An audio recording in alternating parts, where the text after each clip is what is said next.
नमस्कार। प्राइम समाचारमा स्वागत छ। म दृष्टिवाणी धिताल र म सरोज कोइराला। सुरु गरौं अहिलेसम्मका प्रमुख समाचारबाट। झण्डै 3 महिनापछि गठबन्धन दलबीच जुट्यो मन्त्रालय भागबण्डामा सहमति।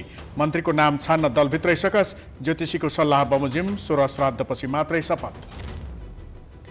33.5 किलो सुन प्रकरणका नाइके गोरेसहित 6 जनालाई जन्मकैदको सजाय। मोरङ अदालतद्वारा सबै प्रहरी अधिकारीलाई सफाई। सनम साक्यका परिवार भन्छन् न्याय पाइयो। कपिलवस्तुको कृष्णनगर नगरपालिका 7, 8 र 9 मा झाडा पखलाको महामारी। 2 जनाको मृत्यु, 52 जना अस्पताल भर्ना। 200 भन्दा बढी मानिस बिरामी हुँदा उपचारमा कठिनाई। नेपाल भारत सीमा सुरक्षा बैठक भारतको नयाँ दिल्लीमा सुरु। 2 वर्षदेखि संवादहीनतालाई तोड्दै दुवै पक्ष वार्ताको टेबुलमा। लिपुलेक, लिम्पियाधुरा र कालापानी बारे कुरै भएन। चाडपर्व नजिकिएसँगै बजारमा उपभोक्ताको ढाड सेक्ने गरी मूल्य वृद्धि। उपहार र छुटका नाममा सर्वसाधारण ठगिँदै, अनुगमनका नाममा झारा टार्दै सरकार। कोरोनाको बेवास्ता। यस वर्षको भौतिक शास्त्रतर्फको नोबेल पुरस्कार जापान, जर्मनी र इटलीका वैज्ञानिकलाई पृथ्वीको जलवायु र आणविकदेखि आकाशीय पिण्डसम्म अध्ययनका लागि प्रोत्साहनमा। र साफ च्याम्पियनसिपमा नेपालको सुधारिएको प्रदर्शन। 13औं आयोजनामा पहिलो पटक उपाधि जित्ने सम्भावना। एन्फा खेलाडी र प्रशिक्षकको सहकार्यको नतिजा।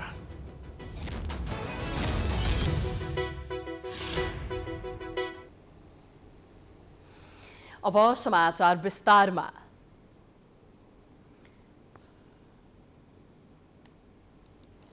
मधुमास अवधिको समाप्तिको सङ्घारमा उभिएको गठबन्धनको सरकारले पूर्णता पाउने लगभग निश्चित बनेको छ। आज बालुवाचारमा बसेको 5 दलीय सत्तारूढ गठबन्धनका शीर्ष नेताहरूको बैठकमा मन्त्रालय बाँडफाँडको सहमति बनेको हो। यो सँगै प्रधानमन्त्री शेरबहादुर देउवाको नेतृत्वमा रहेको सरकारले पूर्णता पाउने भएको छ। बैठकमा ढिलोमा पर्सि बिहिबारसम्म मन्त्रीमण्डललाई पूर्णता दिने सहमति समेत बनेको छ। मन्त्रालयको भागबण्डा मिलेपछि सत्तारूढ दलका नेताहरू मन्त्री छान्न व्यस्त भएका छन्। छलफलमा प्रधानमन्त्री शेरबहादुर देउवा, नेकपा माओवादी केन्द्रका अध्यक्ष पुष्पकमल दाहाल प्रचण्ड, नेकपा एकीकृत समाजवादीका अध्यक्ष माधव कुमार नेपाल, जनता समाजवादी पार्टीका अध्यक्ष उपेन्द्र यादव र कानून मन्त्री ज्ञानेन्द्र बहादुर कार्की सहभागी थिए। सहमति अनुसार काङ्ग्रेसले प्रधानमन्त्री बाहेक 6 तथा माओवादी, एकीकृत समाजवादी र जसपाले 5-5 मन्त्रालय पाउने भएका छन्। काङ्ग्रेसबाट अहिलेसम्म गृहमा बालकृष्ण खाँड, परराष्ट्रमा डाक्टर नारायण खड्का र कानूनमा ज्ञानेन्द्र बहादुर कार्की र स्वास्थ्यमा उमेश श्रेष्ठले नेतृत्व गरिरहेका छन्। उता माओवादी केन्द्रका तर्फबाट अर्थमा जनार्दन शर्मा र ऊर्जामा पम्फा भूषाल मन्त्री रहेका छन्। माओवादी थप मन्त्रालयको रूपमा भूमि व्यवस्था, सहकारी खानेपानी, कृषि मन्त्रालय लिने सहमतिमा जुटेको छ। यसैगरी काङ्ग्रेसले थप सञ्चार र महिला तथा बालबालिका मन्त्रालय पाउने भएको छ। एकीकृत समाजवादीले रक्षा, पर्यटन र नागरिक उड्डयन, वाणिज्य आपूर्ति, शहरी विकास र युवा तथा खेलकुद मन्त्रालय लिने भएको छ।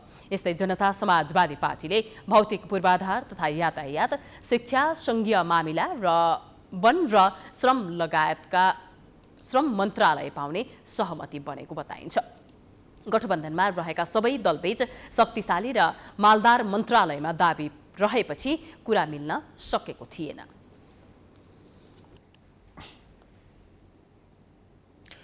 जनता समाजवादी पार्टी नेपालले पार्टीका तर्फबाट सरकारमा सहभागी हुने मन्त्रीहरूको चयन गर्ने जिम्मा पार्टी अध्यक्षलाई दिएको छ। सिंहदरबारमा मंगलबार बसेको जसपा संसदीय दलको बैठकले सरकारमा सहभागी हुन पार्टीलाई 4 वटा मन्त्रालयको जिम्मा आएको भन्दै मन्त्रालयमा पठाउने व्यक्तिको चयन गर्ने जिम्मा पार्टी अध्यक्षलाई दिने निर्णय गरेको जसपा सांसद राजकिशोर यादवले जानकारी दिए। उनले जसपाको भागमा भौतिक पूर्वाधार तथा यातायात मन्त्रालय, कृषि मन्त्रालय, सङ्घीय मामिला मन्त्रालय र वन मन्त्रालय परेको बताए। बैठकमा अध्यक्ष उपेन्द्र यादवले मन्त्रीमण्डल बाँडफाँडका विषयमा गठबन्धनमा भएको छलफलका बारेमा जानकारी गराएका थिए। पार्टीको भागमा 4 वटा मन्त्रालय परेको र आकांक्षी धेरै रहेकाले समावेशी र मूल्याङ्कनका आधारमा मन्त्री चयन गर्ने अधिकार अध्यक्षलाई दिएको हो। हाम्रो पार्टीको संसद दलको बैठक, संसद दलको नेता, पार्टीको अध्यक्ष माननीय उपेन्द्र यादवजीको नेतृत्वमा अध्यक्षतामा बैठक बस्यो। और त्यो बैठकले आज बिहान बालुवाटारमा मन्त्रालयको जुन भागभन्डा भएको छ त्यसको बारेमा उहाँले जानकारी गराउनुभयो। हाम्रो भागमा 4वटा मन्त्रालय आएको कुरा उहाँले जानकारी गराउनुभयो।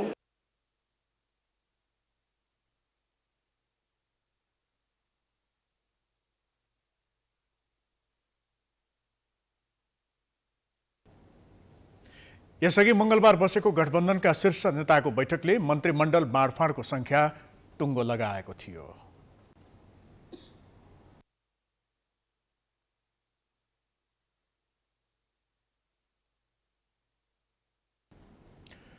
$33.5 केजी सुन तस्करी र भरिया सनम साकेको हत्या प्रकरणमा मोरङ जिल्ला अदालतले मुख्य आरोपी चुडामणी उप्रेती गोरे सहित 6 जनालाई जन्मकैदको फैसला सुनाएको छ। जिल्ला अदालत मोरङका न्यायाधीश भरत लम्सालको इजलासले सुन प्रकरणमा संलग्न 6 जनालाई जन्मकैद, 1 जनालाई 3 वर्ष र 1 जनालाई 6 महिनाको कैद सजाय सुनाएको हो। एक रिपोर्ट। मुद्दाको मंगलबार अन्तिम सुनवाई गर्दै जिल्ला अदालत मोरङले कर्तव्य ज्यानतर्फ 6 जनालाई जन्मकैद, 1 जनालाई 3 वर्ष र 1 जनालाई 6 महिनाको सजाय तोक्दै बाँकी सबै प्रतिवादीलाई सफाई दिएको छ। अदालतले गोरेसहित टेकराज मल्ल ठकुरी, लाक्पा शेर्पा, मोहन काफ्ले, नरेन्द्र कार्की र भोजराज भण्डारीलाई जन्मकैदको सजाय तोकेको हो। अब तिनीहरूले मार्यो होइन, मारे पनि म नभएर म तर्पेर बसेको छु, भएर पनि तिनीहरू तर्पेर बस्नु परोस्। जन्मकैद तिनीहरूलाई भनिगयो नि त, मैले त्यतिखेर पनि मैले भनेको थिएँ तिनीहरूलाई जन्मकैद होस् भनेर। भनेदेखि मलाई जन्मकैद दिएको साह्रै राम्रो लागेको छ। तिनीहरूलाई पाल्ने छोरा त्यही थियो, अब त्यसैले घर परिवार हेरिराखेको थियो। अब त्यस्तो काममा लगेर फकाइफुलाइ गरेर गरिब निगनीहरूको लगेर उनीहरूले काम लगायो, दुनियाँ दिवाना गर्यो, लास्टमा गरेर खाने एकजना भयो, चोट पाउने एकजना भयो। मेरो छोरा त्यतिले मात्रै, मेरो छोराले कति त्यति मात्रै कमाउँथ्यो, कति कमाउँथ्यो होला। अब स्वास्नी छोराछोरी अहिले कति बिजोग छ भन्ने कुरो त आफैलाई थाहा छ नि। त्यो त मलाई अब जेस मैले गुमाएँ, अब त्यो जस्तो भए पनि आज फैसला भएछ, उनीहरूलाई सजाय भएकोमा म त्यही सजाय सुन्न चाहन्छु। अन्याय त मेरो श्रीमान अब जे घुम्नु अब मैले त जे गरेर पनि दुःख गरेर पनि दुःख हामी जिन्दगीमा जिउनुपर्छ। उसले जे हत्याराले सजाय पाओस् त्यही दिन। साके हत्यामा संलग्न ठहरिएका राजन कुमारलाई 3 वर्ष र मदन प्रसाद घिमिरेलाई 6 महिना कैद तोकिएको छ। मुद्दाको मुख्य प्रतिवादी उर्लाबारी मोरङका गोरे भनेर चिनिने चुडामणी उप्रेती सहित 77 जना थिए। उनीहरू विरुद्ध मोरङ प्रहरीले 2075 वैशाख 19 गते आपराधिक समूह स्थापना गरी सञ्चालन गरेको, सुनको अवैध कारोबार गरेको, अपहरण, शारीरिक बन्धक र कर्तव्य ज्यान मुद्दामा जिल्ला अदालत मोरङमा अभियोग पत्र दर्ता गरेको थियो। अभियोग पत्रमा 17 अर्ब 1 करोड 80 लाख 71,413 रुपैयाँ 90 पैसा बिगो माग गरिएको थियो। कुल प्रतिवादी मध्ये 21 जना अहिले पनि फरार छन्। फरार रहेका नाममा इजलासले मुद्दालाई मुलतबीमा राखेको छ। गोरेको हकमा अपहरण तथा शारीरिक बन्धक कसुर प्रमाणित भएकोले सजाय निर्धारणका लागि 1 महिनाभित्रमा पुनः पेशी हुने इजलासले सुनवाई गरेको छ। सुन मुद्दामा जम्मा 77 जना प्रतिवादी मध्ये 21 जना प्रतिवादी फरार छन्। उनीहरूको हकमा मुलतबी भयो। कर्तव्य जनमा 8 जनालाई सजाय भयो। 8 जना मध्ये 6 जनालाई जन्मकैद भइरहेछ। गोरे भन्ने चुडामणी उप्रेतीलाई जन्मकैद, टेकराज मल्ल ठकुरीलाई जन्मकैद, लाक्पा शेर्पालाई जन्मकैद, मोहन काफ्लेलाई जन्मकैद, नरेन्द्र कार्कीलाई जन्मकैद, भोजराज भण्डारीलाई जन्मकैद र अरू 2 जना राजन कुमारलाई 3 वर्ष कैद र माधव भन्ने मदन प्रसाद घिमिरेलाई 6 महिना कैद। 2074 फागुन तेस्रो साता दुबईबाट त्रिभुवन अन्तर्राष्ट्रिय विमानस्थल आइपुगेको 33 केजी अवैध सुन बाहिरिने क्रममा हराएपछि सतहमा देखा परेको घटनाक्रम नै गोरे प्रकरणको सुरुवात हो। तस्करीको सुन ओसारेर भारतीय बजारसम्म पुर्याउने मुख्य जिम्मा पाएका मोरङ उर्लाबारी घर भएका गोरे भनिने चुडामणी उप्रेतीले सुन खोजीको क्रमलाई तीव्रता पारेपछि व्यक्ति हत्याको घटना सतहमा आएको थियो। तस्करीको सुन विमानस्थलबाट लिएर निस्केका सानो वन बाटोमै हराएका र सोही क्रममा सुन पनि हराएपछि गोरेले सबैभन्दा धेरै केरकार विमानस्थलभित्र कार्यरत थाई एयरलाइन्सका प्राविधिक कर्मचारी वनलाई नै गरेका थिए। गोरेको निरन्तर धम्की र यातना थेग्न नसकेर 22 माघमा वनले विमानस्थलभित्र गुडिरहेको ट्याङ्कर मुनि छिरेर आत्महत्या गरे। उनको मृत्युपछि हराएको भनिएको सुनको खोजी झनै अलमलमा पर्यो। यही क्रममा गोरे समूहमा रहेर काम गरिरहेका मोरङ उर्लाबारीका सनम साक्यमाथि गोरेले शंका गरे।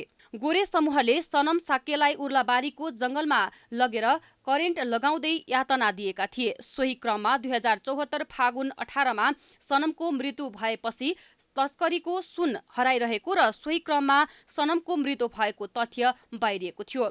यही घटनाबारे अनुसन्धान गर्न भन्दै महानगरीय प्रहरी अपराध महाशाखाका तत्कालीन एसएसपी दिवेश लोहनीले डीएसपी प्रजित केसी नेतृत्वको टोली मोरङ खटाएका थिए। तर प्रजित नेतृत्वको टिमले मुख्य प्रतिवादी गोरेको नाम नै उल्लेख नगरी जिल्ला प्रहरी कार्यालय मोरङमा अभियोग पत्र बुझाएको थियो। गोरेलाई धम्क्याउन खोजेको र हत्या घटना अनुसन्धानमा त्रुटि रहेको भन्दै सनम साक्यको घर भएका स्थानीयले प्रधानमन्त्री कार्यालयमा उजुरी गरेका थिए। उजुरीपछि प्रधानमन्त्री कार्यालयको सोझो निर्देशनमा 2074 चैत 19 मा गृहका तत्कालीन सहसचिव ईश्वर पौडेलको नेतृत्वमा छानबिन समिति गठन गरेको थियो। समितिले बुझाएको प्रतिवेदनका आधारमा 63 जना प्रतिवादी विरुद्ध जिल्ला अदालत मोरङमा मुद्दा दर्ता भएको थियो।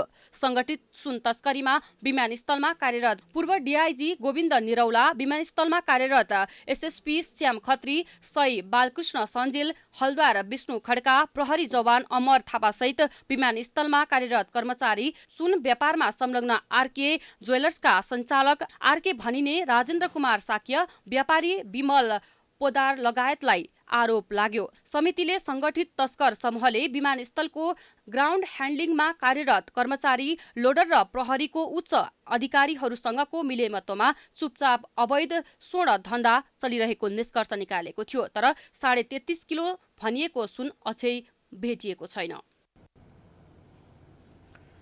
कपिलवस्तुको कृष्णनगर नगरपालिकामा झडापखालाबाट 2 जनाको मृत्यु भएको छ। 55 बिरामीहरूको उपचार भइरहेको छ। कपिलवस्तुको कृष्णनगर नगरपालिकामा झडापखाला फैलिएको हो। नगरको वडा नम्बर 7, 8 र 9 का बासिन्दामा 81 बान्तासँगै झडापखालाको समस्या देखिएको हो। स्थानीय शिवराज अस्पताल बहादुरगञ्जमा उपचारका लागि आउने बिरामीको संख्या हत्तै बढेको छ। अहिले अस्पतालमा 52 जना भर्ना भएका छन्। 7 जनालाई थप उपचारका लागि अन्यत्र पठाइएको छ।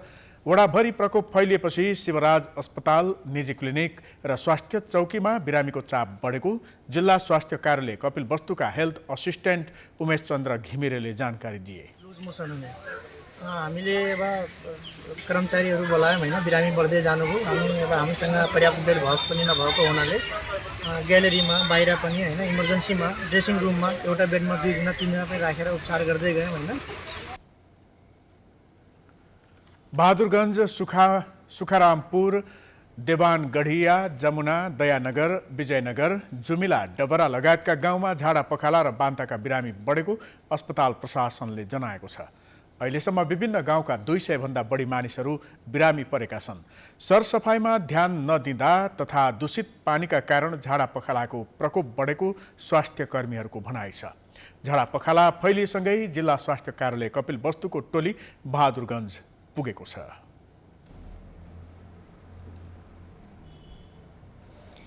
प्रतिनिधि सभाको बैठकको सुरुवातमै नेकपा एमालेका सांसदहरूले अवरोध र नाराबाजी गरेका छन्। सभामुख अग्नि प्रसाद सापकोटाले सदनको कार्यवाही सुरु भएको जानकारी गराउने बित्तिकै एमालेका सांसदहरूले सभामुखको आसन अगाडि पुगेर नाराबाजी गरेका थिए।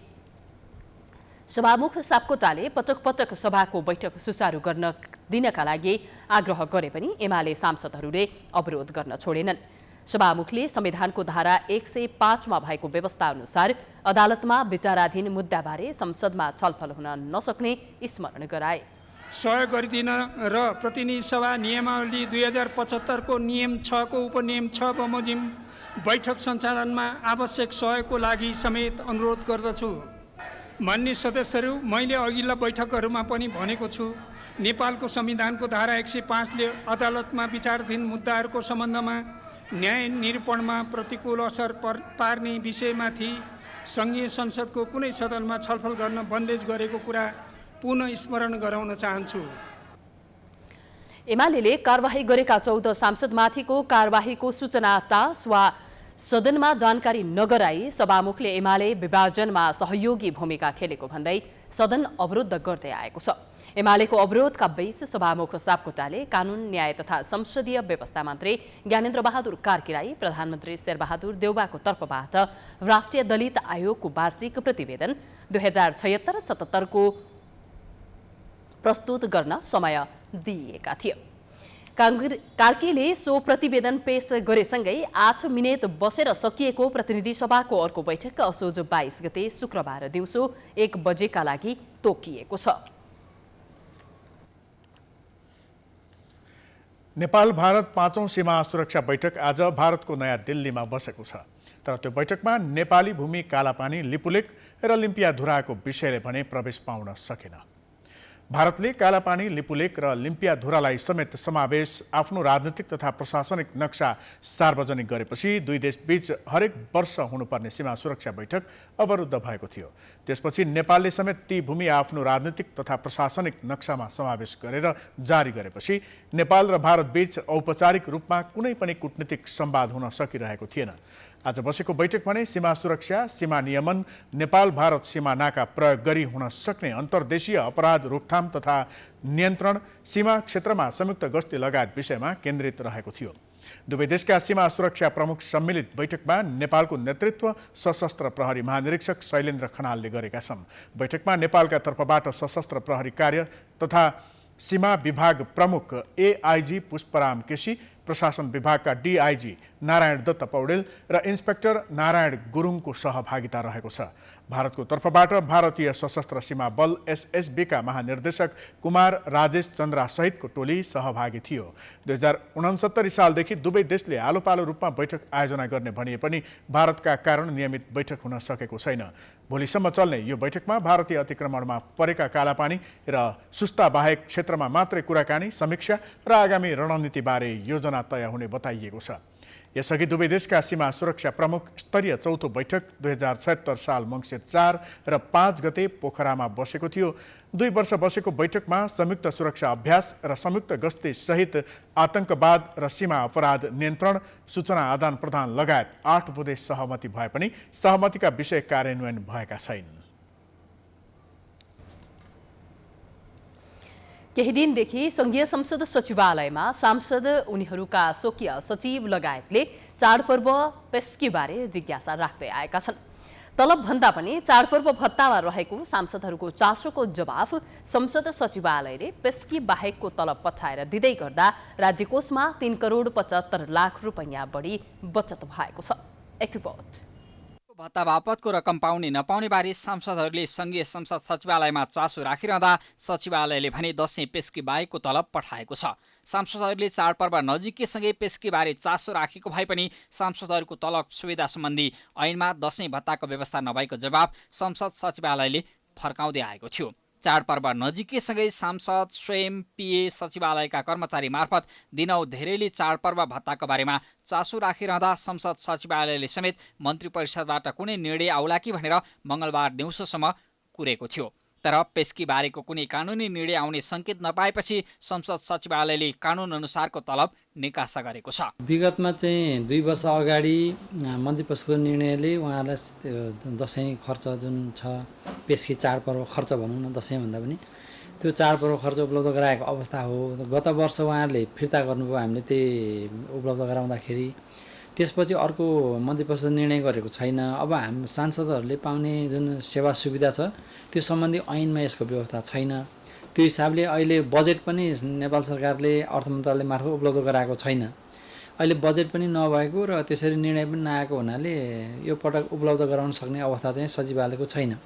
2076 सालमा तत्कालीन ओली सरकारले मन्त्री परिषद बैठक मार्फत निर्णय गरेर सांसदहरूलाई दशैं भत्ता दिलाए पनि चौतर्फी विरोध भएपछि दलहरूकै संसदीय दलको निर्णय मार्फत दशैं भत्ता फिर्ता गरेका थिए। सांसदहरूको तलब सुविधा सम्बन्धी ऐनमा दशैं भत्ताको व्यवस्था छैन। कतिपय सांसदहरूले मन्त्री परिषद मार्फत निर्णय गराएर भए पनि दशैं भत्ता लिनुपर्ने दबाव बढाए पनि महामारीका बेला सांसदहरूलाई भत्ता दिएको भन्दै आलोचना बेहोर्ने पर्ने कारण प्रधानमन्त्री देउवाले यो आलोचनाको जोखिम उठाएनन्। सचिवालयले मंगलबार नै सांसदलाई दशैंको भत्ता भएको तलब पठाएसँगै चाडपर्वको पेस्की पाउने नपाउने सांसदको जिज्ञासा मेटिएको छ। लामो समयको बन्दाबन्दीको मारमा परेका नागरिक अहिले रोगसँगै भोकको चिन्तामा छन्। तर चाडपर्वमा सांसदहरूले भत्ताका लागि गरेको मरिहत्तेले जनताका लागि काम गर्छौँ, एकपटक मौका दिनुहोस् भन्दै चुनावमा गरिएको भोटको हारगुहार व्यर्थ थियो भन्ने आफै पुष्टि गरेको छ। अर्कोतर्फ संसद र संसदीय समितिका हरेक बैठकमा सांसदहरूले बैठक भत्ता बापत 1000 रुपियाँ र यातायात सुविधा बापत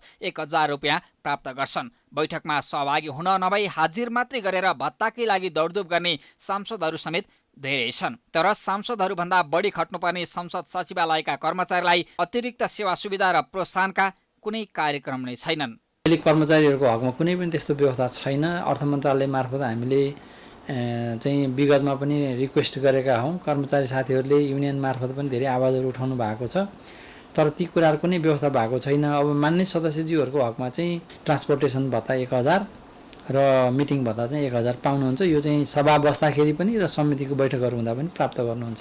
संघीय संसदका 334 जनामध्ये निलम्बनमा परेका र मन्त्री भएका बाहेक करिब 320 जनाले संसद सचिवालयबाट मासिक तलब बुझ्दै आएका छन्। एकजना सांसदले कम्तीमा 66,070 रुपियाँ तलब बापत पाउँछन्। सभामुख, अध्यक्ष, प्रतिनिधि सभाका विपक्षी दलको नेता, राष्ट्रिय सभाका उपाध्यक्ष, विपक्षी दलको नेता, सत्तापक्षीको नेता र मुख्य सचेतक, विपक्षी दलको प्रमुख सचेतक, सभापति सहित 24 जना पदाधिकारीको तलब 66,000 भन्दा बढी छ। तलब बाहेक विशेष भत्ता, टेलिफोन, इन्टरनेट, पत्रिका, बिजुली, धाराको महसुलसँगै काठमाडौँ उपत्यकामा घर नहुने सांसदले मासिक 18,000 घर भाडा बापत पाउँदै आएका छन्। पदाधिकारीले निजी सचिवालय बन्दोबस्त खर्च बापत 2000 गार्ड, घर सवारी, इन्धन, मोबिल खर्च लगायतका सुविधा लिने गरेका छन्। सांसद र पदाधिकारीका एक जना स्वकीय सचिवले कम्तीमा 37,990 रुपियाँ पाउने गरेका छन्। सांसद, पदाधिकारी र उनीहरूका स्वकीय सचिवको नाममा निकासा हुने दशैं खर्च रोकिँदा राज्य कोषमाथि कम्तीमा 3 करोड 75 लाख भन्दा बढीको व्यवहार घटेको छ। जनताको राहत र सहुलियतको मुद्दामा भन्दा तलब अनि सुविधा भोगी बन्न लालायत हुने सांसदहरू अब भने नाफा घाटाको हिसाब किताब छाडेर जनताका असली प्रतिनिधि बन्ने कि? सरकारले विद्युतीय राहदानीमा थप हुने सुरक्षा विशेषतालाई स्वीकृत गर्ने निर्णय गरेको छ। प्रधानमन्त्री निवास बालुवाटारमा मंगलबार बसेको मन्त्री परिषद बैठकले विद्युतीय राहदानीमा उल्लेख हुने सुरक्षा विशेषता सेक्युरिटिज फिचर्सलाई स्वीकृत गर्ने निर्णय गरेको सरकारका प्रवक्ता ज्ञानेन्द्र बहादुर कार्कीले जानकारी दिए। त्यस्तै बैठकले रोजगार अनुमति प्रणाली सञ्चालन तथा व्यवस्थापन पहिलो संशोधन निर्देशिका 2078लाई स्वीकृत गरेको छ। नेपाल प्रशासन सेवातर्फ राजपत्राङ्कित विशिष्ट श्रेणी पदमा सहसचिव रविलाल पन्तलाई बढुवा गर्ने र वैदेशिक रोजगार न्यायाधिकरणको रिक्त सदस्य पदमा सहन्यायाधिवक्ता डाक्टर गोपीचन्द्र भट्टलाई नियुक्त गर्ने निर्णय बैठकले गरेको प्रवक्ता कार्कीले बताए। त्यस्तै बैठकले ऋण असुलीकरणको कानुन सदस्य पदमा उपसचिव विष्णु रेग्मीलाई नियुक्त गर्ने निर्णय भएको उनले बताए। निर्देशिका 2078लाई स्वीकृत गर्ने, नेपाल प्रशासन सेवातर्फको राजपत्राङ्कित विशिष्ट श्रेणी पदमा सहसचिव श्री रविलाल पन्तलाई बढुवा गर्ने, वैदेशिक रोजगार न्यायाधिकरणको रिक्त सदस्यमा सहन्यायाधिवक्ता डाक्टर गोपीचन्द्र भट्टराईलाई तोक्ने, ऋण असुली न्यायीकरणको रिक्त कानुन सदस्य पदमा कानुन, न्याय तथा संसदीय मामला मन्त्रालयका उपसचिव श्री विष्णुप्रसाद रेग्मीलाई नियुक्ति गर्ने। मन्त्री परिषद बैठकले असोज 24 गतेदेखि सुरु हुने असंलग्न आन्दोलन सम्बन्धी बैठकमा सहभागी हुने परराष्ट्र मन्त्री नेतृत्वको प्रतिनिधि मण्डलको गठन गरेको छ। समाचारको सिलसिला जारी छ, हामी विश्रामपछि आउँछौँ। विश्रामपछि स्वागत छ। अब बाँकी समाचार। नेपालमा मंगलबार थप 968 जनामा कोरोना भाइरस संक्रमण पुष्टि भएको छ। देशभर गरिएको 11,582 पीसीआर परीक्षणका क्रममा 762 र 4,460 एन्टिजेन परीक्षणका क्रममा 206 जनामा कोरोना संक्रमण पुष्टि भएको स्वास्थ्य तथा जनसङ्ख्या मन्त्रालयले जनाएको छ। यो सँगै नेपालमा कोरोना संक्रमितको संख्या 8,91,224 पुगेको छ। त्यस्तै कोरोनाका कारण थप 6 जनाको मृत्यु भएको छ। हालसम्म नेपालमा 11,180 जनाले कोरोनाकै कारण ज्यान गुमाएका छन्। त्यस्तै थप 1,114 संक्रमित कोरोना मुक्त हुँदा हालसम्म नेपालमा 7,71,338 संक्रमित निको भएका छन्। हाल 16,248 सक्रिय संक्रमित आइसोलेसन र 237 जना क्वारेन्टिनमा रहेको मन्त्रालयले जनाएको छ।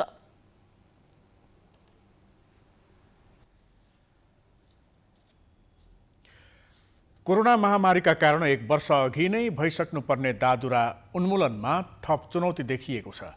कोरोना संक्रमणका कारण बालबालिकालाई लगाइने दादुरा विरुद्धको खोप लगाउन छुटेसँगै फेरि पनि यो रोगले महामारीकै रूप लिन सक्ने जोखिम बढेको छ। एक रिपोर्ट।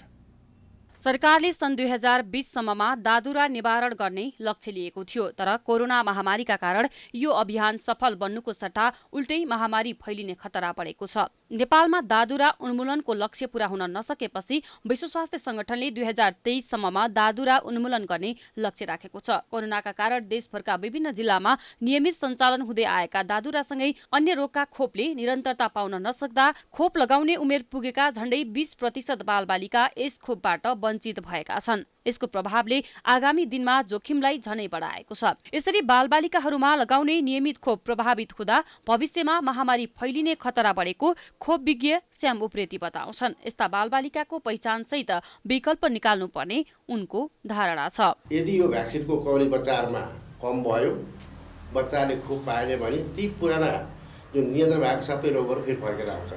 यहाँ दादुराको महामारी हुनसक्छ, जापानिज इन्फ्लुएन्जाको महामारी हुनसक्छ, भ्यागुते रोगको हुनसक्छ, निमित्त पनि हुनसक्छ। त्यहाँ हामीले भएका उपलब्धि सबै नष्ट हुन्छ। कति प्रभावित भयो, कुन ठाउँमा बढी भयो, कुन ठाउँमा घटी भयो र त्यो हेरेर हामीले नयाँ योजना फेरि बनाउनुपर्छ।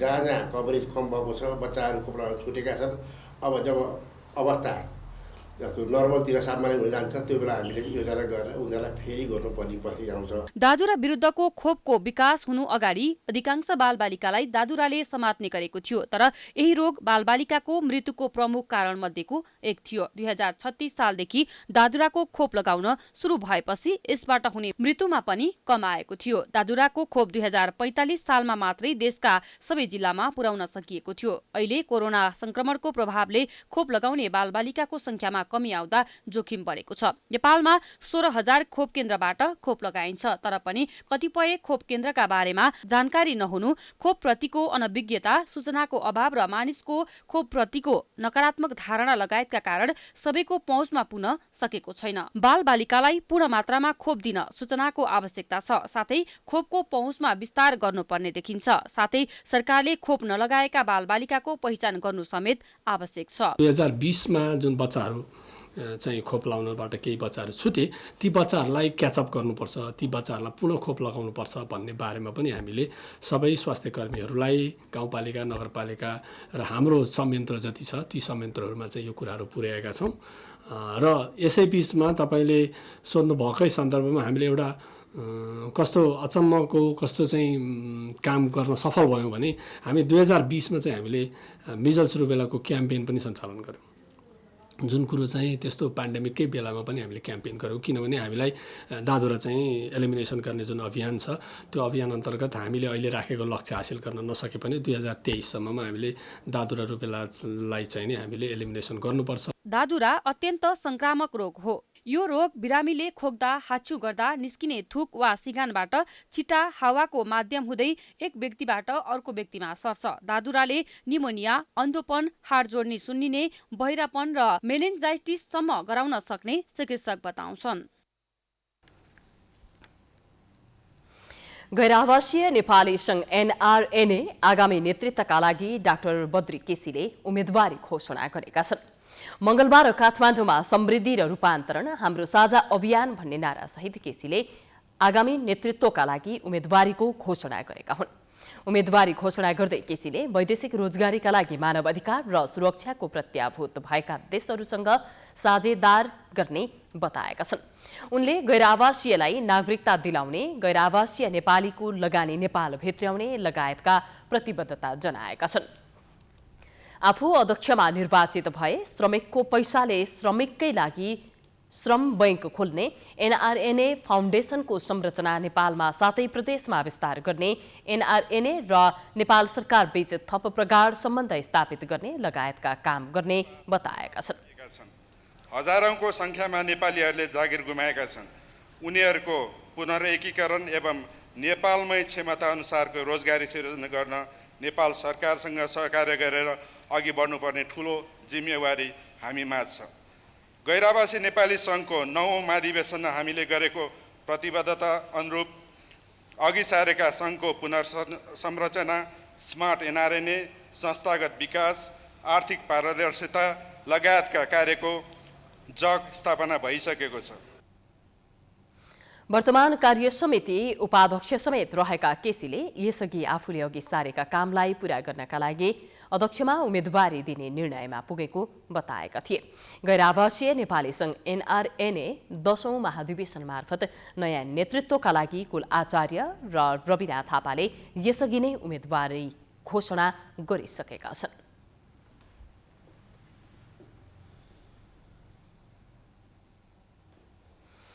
समाचारको सिलसिला अझै जारी छ। हामी विश्रामपछि आउँछौँ। विश्रामपछि स्वागत छ। अब आर्थिक समाचार।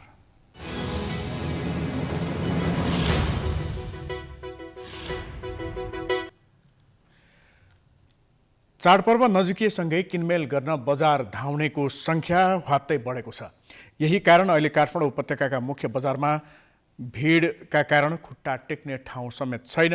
सर्वसाधारणलाई किनमेल गर्न हतारो हुँदा व्यापारीले यही मौका पारेर बजारलाई महँगो बनाएका छन्। जनताको साथमा कतै नदेखिने सरकारले काठमाडौँ उपत्यकामा चाडपर्व लक्षित बजार अनुगमन सुरु गरेको दाबी भने गर्न छोडेको छैन। एक रिपोर्ट। नेपालीको महान चाड दशैं र तिहार नजिकिएसँगै सर्वसाधारणको मुहारमा जति खुसी छाएको छ, महँगीका कारण त्यति नै उदासी पनि छाएको छ। राम्रो लगाउने र मिठो खाने चाडका रूपमा परिचित बडा दशैं र तिहार नजिकिएसँगै बजारमा भीड ह्वात्तै बढेको छ। बजारमा भीड बढेसँगै कृत्रिम रूपमा महँगी र कालोबजारी पनि बढेको बढै छ। उता सरकारले पनि चाडपर्वलाई लक्षित गरेर अनुगमन गरेको दावी गर्न छोडेको छैन।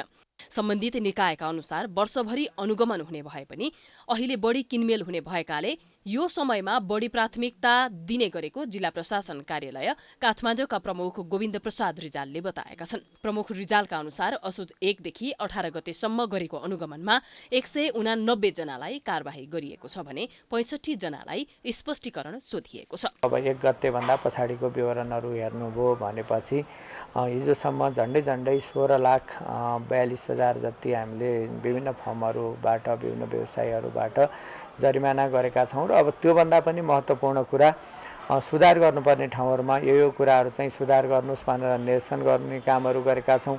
अब कतिपय व्यवसायीहरूकोमा जाँदाखेरि व्यवसाय दर्ता नवीकरण लगायतका कुराहरूसँग जोडेका कागजातहरू नपुग्छ, उहाँले देखाउन सक्नुभएको छैन भनेपछि ती कागजातहरू पेश गर्नको लागि पनि निर्देशन गर्ने कामहरू चाहिँ गरिरहेका छौँ। अहिले बजारमा खाद्य सामग्री, लत्ता कपडा किन्नेको घुइँचो छ। यसबेला जस्तो व्यापार वर्षभरि नै हुँदैन। चाडपर्व नजिकिएसँगै बजार भाउ महँगो भएको, कालो बजारी बढेको गुनासो उपभोक्ताको छ। अन्य समयमा भन्दा यो समयमा बढी गुनासो आउने गरेको हुँदा अनुगमनमा बढी प्राथमिकता दिने गरेको वाणिज्य आपूर्ति तथा उपभोक्ता संरक्षण विभागका प्रवक्ता शिवराज सेनाईले बताएका छन्। लत्ता कपडाहरू चाहिँ खरिद गर्ने, त्यसपछि गएर खाद्यान्न वस्तुहरू खरिद बिक्री चाहिँ बढी हुन्छ, उपभोग बढी हुने भएपछि स्वाभाविक रूपमा त्यसै गरी चाहिँ मासु धेरै उपभोग हुने चाहिँ प्रचलन छ। सोहीलाई केन्द्र बनाएर त्यस्ता वस्तुहरूको मूल्य र गुणस्तर केन्द्रित भएर हामीले बजार अनुगमन थप जनशक्ति समेत परिचालन गरी अन्य जिल्ला प्रशासन कार्यालय समेत सँग समन्वय गरेर गरिरहेका छौँ। हरेक वर्ष विभागले अनुगमन गरेको दावी गर्दै आए पनि प्रभावकारी भने नदेखिएको उपभोक्ता संरक्षण कर्मी प्रेम लाल महर्जन बताउँछन्। सरकारले अनुगमन गरेको भए पनि जनशक्तिको अभावका कारणले गर्दा सही ढंगले सबै बजार समेट्न नसकेको महर्जन बताउँछन्। विभागसँग जम्मा 12 जना कर्मचारी छ। देशैभरिको 3 करोड नेपालीको हितको लागि बजार अनुगमन गर्ने व्यक्ति कति छ भने जम्मा 12 जना। अब त्यो 12 जनाले देशैभरिको 3 करोड नेपालीकोले हितको लागि कति अनुगमन गर्छ त्यो प्रश्न चिन्ह छ। सरकारले वर्षभरि प्रभावकारी अनुगमन नगर्दा अनुगमन फितलो हुने गरेको सर्वसाधारणको गुनासो छ। अनुगमनकारी नै लोभ लालचमा फस्ने गरेका कारण अनुगमन खासै प्रभावकारी हुन सकेको छैन। टोलीहरूलाई अलिकति भित्रभित्रबाट चाहिँ अब जुन व्यापारीहरूले चाहिँ मिले मतमा लगाएर उनीहरूलाई चाहिँ बीच बाटोबाटै फर्काइदिने, जस्तो अब विभिन्न किसिमको चलखेलहरू भएर यस्तो हुनु भएन। अनुगमन टोलीहरू लोभमा फस्नु भएन। यसो दसैँ तिहार अब राम्ररी मनाउनु खुसी साथ भनेर त्यही अनुसारको व्यवस्था गर्दै हुने। जनता दिनदिनै ठगिरहेका छन्। कालोबजारी बढ्दो छ। सरकारले नामात्रको अनुगमन गरेको छ। तसर्थ प्रभावकारी अनुगमन नभएसम्म जनताले राहत पाउने अपेक्षा गर्न सकिँदैन। प्राइम एसडीका लागि क्यामेरामा अमृत भट्टका साथ सावित्री जोशीको रिपोर्ट। राज्यले तोकेको न्यूनतम ज्याला कार्यान्वयन नभएको भन्दैमा गलैँचा उद्योगका मजदुरले आन्दोलनको चेतावनी दिएका छन्। मंगलबार काठमाडौँमा पत्रकार सम्मेलन गर्दै गलैँचा उद्योग सम्बद्ध ट्रेड युनियनहरूले आफूहरूको माग पूरा नभए तिहार र छठ लगत्तै सडक सङ्घर्षमा उत्रने चेतावनी दिएका हुन्। नेपाल गलैँचा श्रमिक सङ्घका अध्यक्ष सबीर मान विकले आफूहरूमाथि अन्याय भइरहेको भन्दै अन्तिम विकल्पका रूपमा आन्दोलनमा जाने तयारी भएको बताएका हुन्। नेपालको अर्थतन्त्रमा राम्रै टेवा पुर्याउन सफल नेपाली गलैँचा उद्योगभित्र प्रत्यक्ष वा अप्रत्यक्ष रूपमा अहिले पनि 10,000 श्रमिक कार्यरत रहेको उनले बताएका छन्। तसपश्च पनि हामीले श्रम तथा व्यवसाय जन्य सुरक्षा विभागको प्रतिनिधि, सामाजिक सुरक्षा कोष प्रतिनिधि सहित हामी 6वटा गलैँचा घटक राष्ट्रिय सङ्घले व्यवसायीहरूको सङ्घ, नेपाल गलैँचा उत्पादक तथा निकासीकर्ता सङ्घका प्रतिनिधिहरूलाई उल्लेखित जटिल समस्याको विषयमा छलफल तथा संवाद गरी समस्याको निराकरण गर्न पटक पटक अनुरोध र ताकेत गर्दा समेत अटेर गरिरहनु भएको कुरा प्रष्ट गराउन चाहन्छौँ। झण्डै 40 देखि 50 को दशकमा नेपालको अर्थतन्त्रको मेरुदण्डको रूपमा रहेको गलैँचा उद्योग क्रमिक रूपमा खुम्चँदै गएको र अहिले त्यस्तो स्थानमा पुग्दा आफूलाई दुःख लागेको उनको भनाइ छ।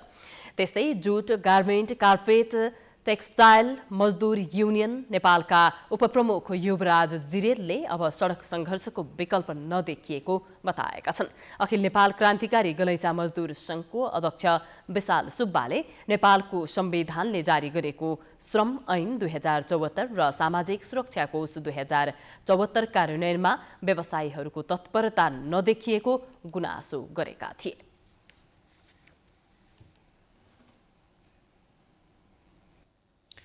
अब अन्तर्राष्ट्रिय समाचार।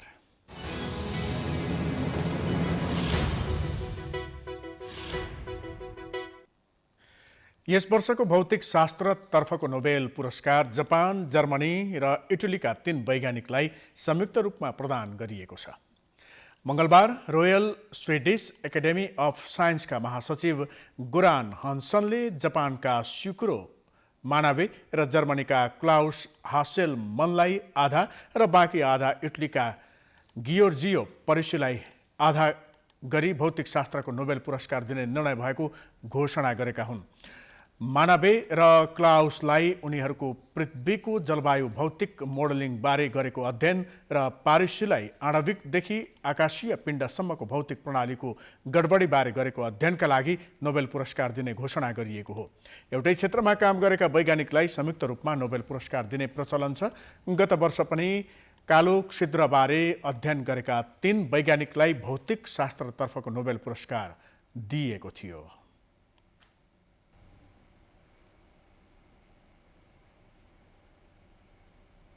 अब खेलकुद समाचार।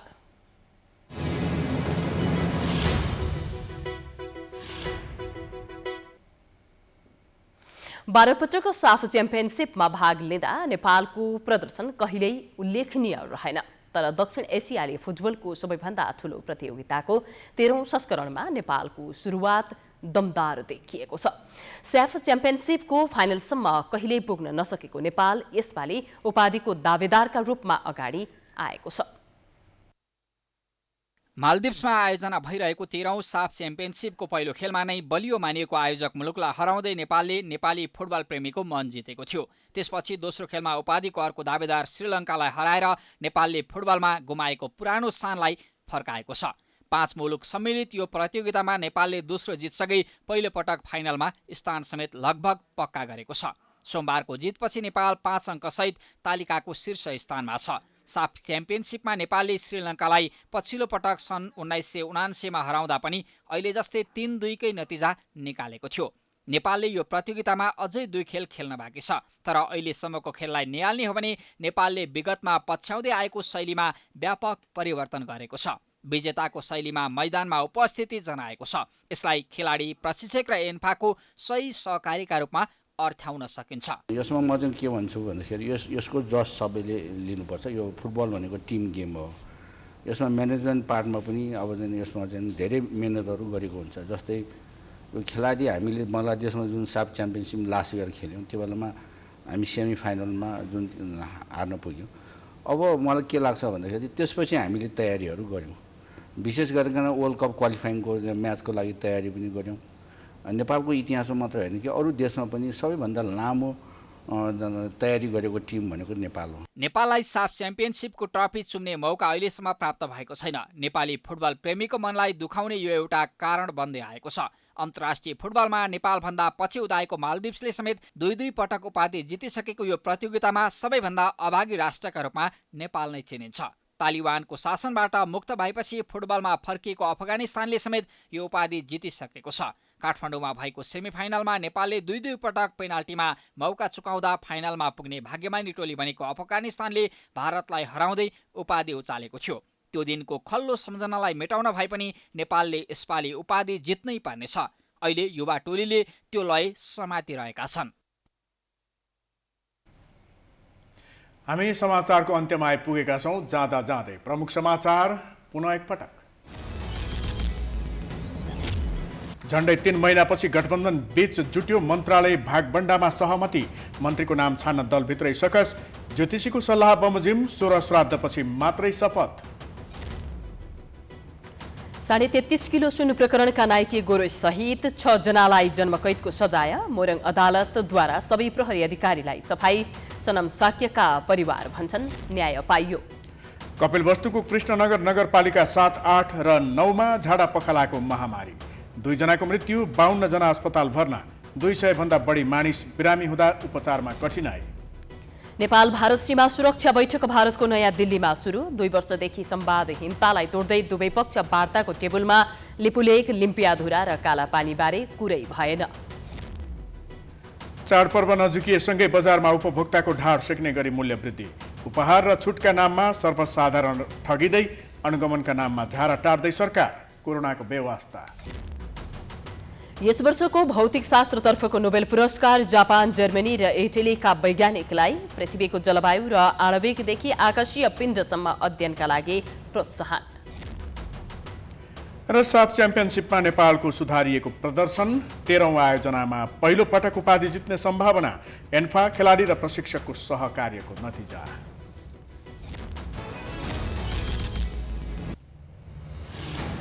प्राइम समाचार अहिलेलाई सकियो। यसपछिको प्रस्तुति जनता जान्न चाहन्छन् ऋषि धमलाको साथ। हेर्दै गर्नुहोला प्राइम टाइम टेलिभिजन। नमस्कार।